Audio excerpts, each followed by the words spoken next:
Saludamos a esta hora a la doctora María José Pizarro, senadora del Pacto Histórico. Senadora Pizarro, gracias por acompañarnos. Buenos días. Muy buenos días, Luis Carlos. Un saludo para ti, para la mesa de trabajo y para todos los oyentes. Un gran abrazo. Para usted, por darnos unos minutos. Senadora, quisiéramos preguntarle qué sabe usted, cómo reacciona frente a la apuesta que ha hecho el presidente de manejar y mantenerse en el gobierno políticamente hablando, ¿no? En su coalición política, en el 2026. El presidente lo señaló en su cuenta de Twitter. ¿Qué piensa usted? ¿Cuál es su reacción, su análisis frente al tema? ¿Cómo lo podemos entender? Pues bueno, lo primero es que esto ya lo veníamos diciendo, lo veníamos hablando, lo veníamos inclusive discutiendo públicamente, ya lo habíamos presentado en distintas ocasiones durante la campaña, después de la campaña, justo después de la contienda electoral que acabamos de vivir en el mes de octubre, y esto es algo que estaba sobre la mesa, ¿sí? Así que muchos de nosotros, pues por supuesto celebramos, e inclusive nos adherimos inmediatamente a esa proposición porque va en diálogo completo con lo que veníamos defendiendo y con lo que veníamos planteando, es decir, la necesidad de avanzar en la fusión, en la unidad de los partidos políticos progresistas. Sí, de cara, pues obviamente a un frente amplio que pues básicamente fue con el que también logramos ganar estas elecciones nacionales en el 2022 y conformar bancadas amplias, sólidas, fuertes en el Congreso de la República, como nunca antes en la historia la izquierda o el progresismo en el país habían tenido. Senadora, buenos días, la saluda Juan Lozano. Como no hay reelección, ese Frente Amplio debe buscar algún candidato distinto del presidente de la República o candidata. ¿Podría toda esa convergencia desembocar en una candidatura de la senadora María José Pizarro? Pues mira, ahorita no es el momento de definir candidaturas, este es el momento de trabajar y de consolidar la unidad. Si nosotros entramos en una disputa interna en este momento, pues muy seguramente no vamos a consolidar la unidad porque nos vamos a terminar dividiendo en una serie de facciones, de sectores, de tendencias que por supuesto existen, coexisten en el pacto histórico y que han existido en la izquierda a lo largo de la historia. Entonces lo que nosotros necesitamos es, más allá de avanzar en cualquier tipo de aspiración individual, es consolidar la unidad y luego, pues por supuesto, podremos hablar de la candidatura o de la consulta o del mecanismo mediante el cual se podría definir una sola aspiración, y esto es algo que enfrentan todos los movimientos, en especial progresistas. Recordemos lo que acaba de vivir, por ejemplo, Morena en México para elegir a la persona que continúa con el proyecto político de Morena y del presidente Andrés Manuel López Obrador. Entonces, por eso sigue, digamos, en una ruta de coherencia. Ahora entrar en esa disputa me parece que es completamente y está completamente fuera de lugar. Por supuesto que hay aspiraciones individuales, inclusive colectivas, pero aquí tenemos que avanzar en la unidad y luego entonces ahí sí podríamos empezar a discutir cuál sería la persona idónea para recoger no solamente las banderas de este gobierno, sino además las banderas progresistas del país. Senadora, son como unos 15 partidos y unos 12 movimientos los que hacen parte del pacto histórico. ¿En dónde ven resistencia? Digamos, ¿quiénes serían los movimientos o quiénes harían parte de los movimientos o de los partidos más resistentes a unirse en ese único partido que propone el presidente? Pues mira, aquí pues por supuesto hay una historia, hay una lucha de distintos sectores sociales, inclusive políticos. Por ejemplo, el MAIS, el Movimiento Alternativo Indígena y Social, es un movimiento indígena que tiene sus raíces en el movimiento indígena muy fuertes, que su composición habla precisamente de esa discusión, de esa lucha histórica de los movimientos indígenas, porque es reconocido en nuestro país la población indígena. Así que por supuesto ahí hay un tema claro de identidad. Yo no creo que la resistencia violencia se deba obligatoriamente a que tú, digamos, tengas algún tipo de mezquindad política, sino a esa realidad. Y allí, y pues por supuesto, nosotros tendremos que encontrar la fórmula para que sin perder esa identidad, ese origen, esa historia que además es ancestral, pues ellos puedan verse recogidos y puedan, digamos, sentirse parte de un gran movimiento nacional. Pero estas son identidades culturales. Lo mismo puede suceder en el caso, por ejemplo, no lo sé yo, pero por ejemplo de Soy Porque Somos, que tiene unas raíces ancestrales en el pueblo afro, que ha sufrido por el reconocimiento, inclusive por la participación política, y que es perfectamente natural que estas discusiones las estén dando. Tendremos es que coayudar a que digamos, a cómo podemos armonizar estas distintas visiones y encontrar la fórmula para que cada uno, pues de alguna manera pueda seguir defendiendo y materializando, incorporando estas identidades en un gran espacio de fusión, en un gran partido político. Y esto, claro, pues por supuesto va a requerir de conversaciones largas. Sí, pero senadora, buenos días.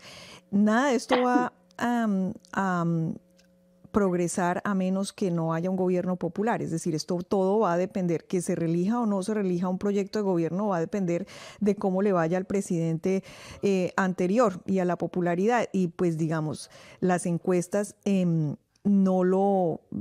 pues la mayoría no lo ponen en un buen lugar en este momento. ¿Les preocupa a ustedes eso, el desempeño del presidente Petro y lo que esto pueda incidir dentro del proyecto del pacto histórico?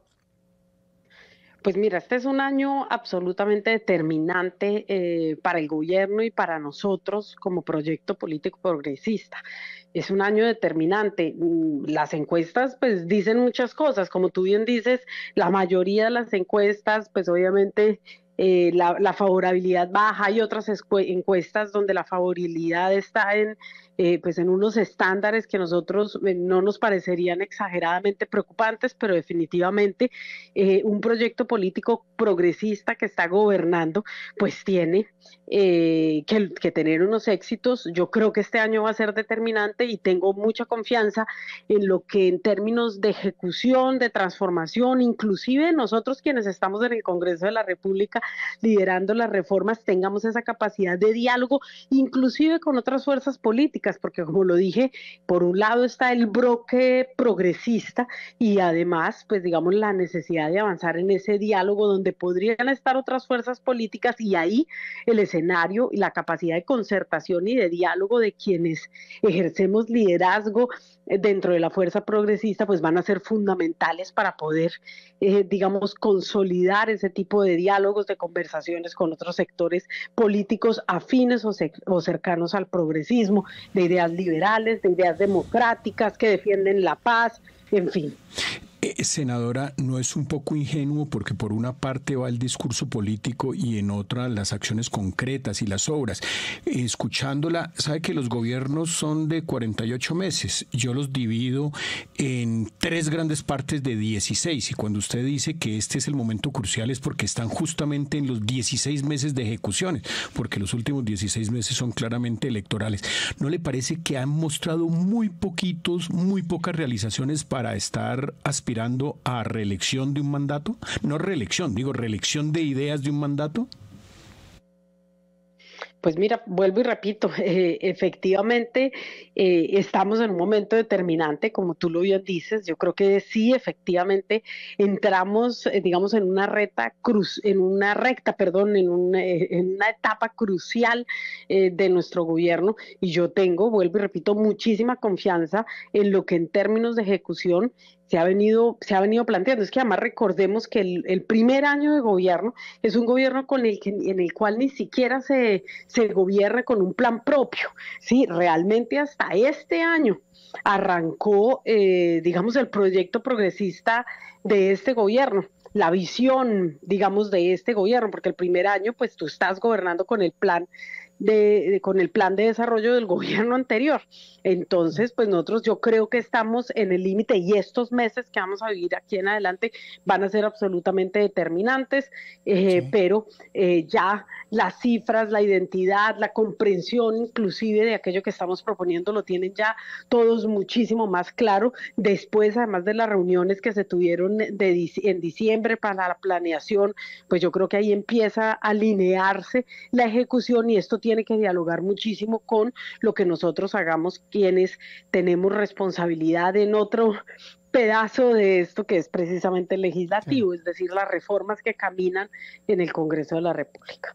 Senadora, de cara a la presidencia, se ven muchos nombres ahora, claro, como usted lo dice, pues recién estamos empezando, pero el juego político comienza y tan comienza que el propio presidente dice hay que ponernos las pilas.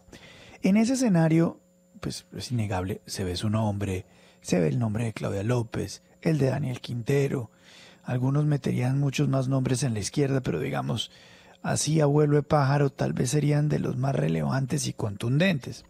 Otros dicen que la primera dama Verónica Alcocer, ¿no? En fin, ¿cómo debería ser, según usted, ese mecanismo para elegir al personaje de la izquierda?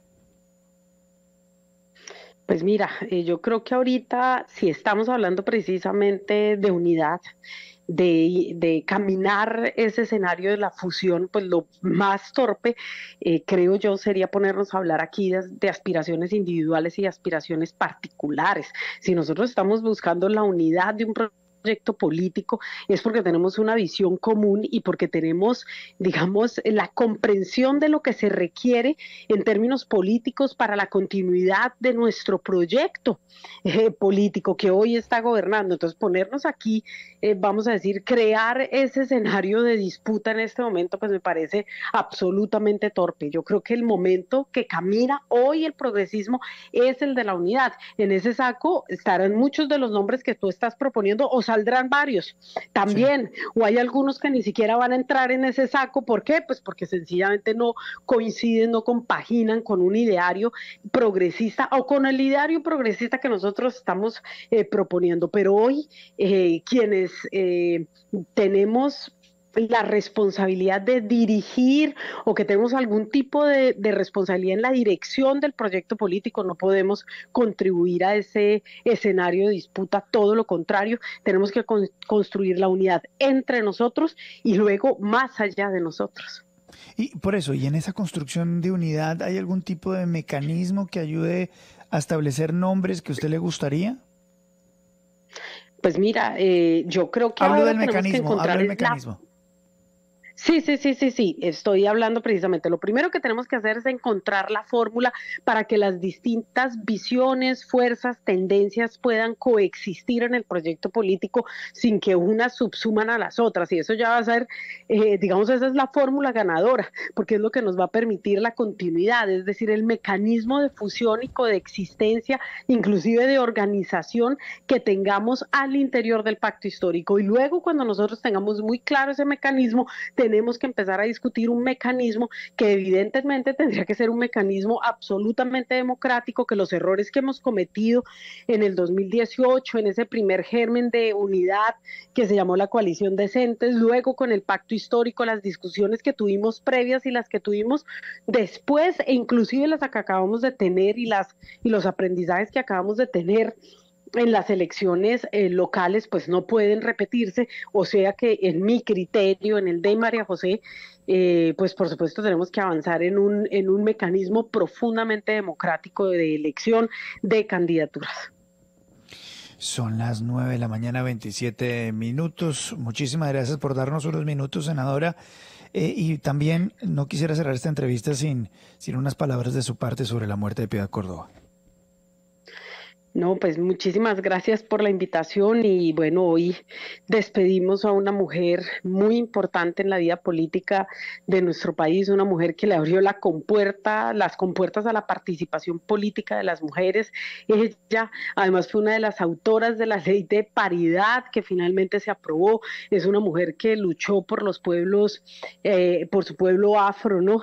Que luchó por la participación política de las mujeres, que trabajó incansablemente por la paz, inclusive a costa de su tranquilidad personal. Hoy se despide un personaje controversial también, como lo son todas las personas que lideran en algún momento escenarios políticos, y bueno, yo lo dije, fue una mujer en letras mayúsculas, ¿no?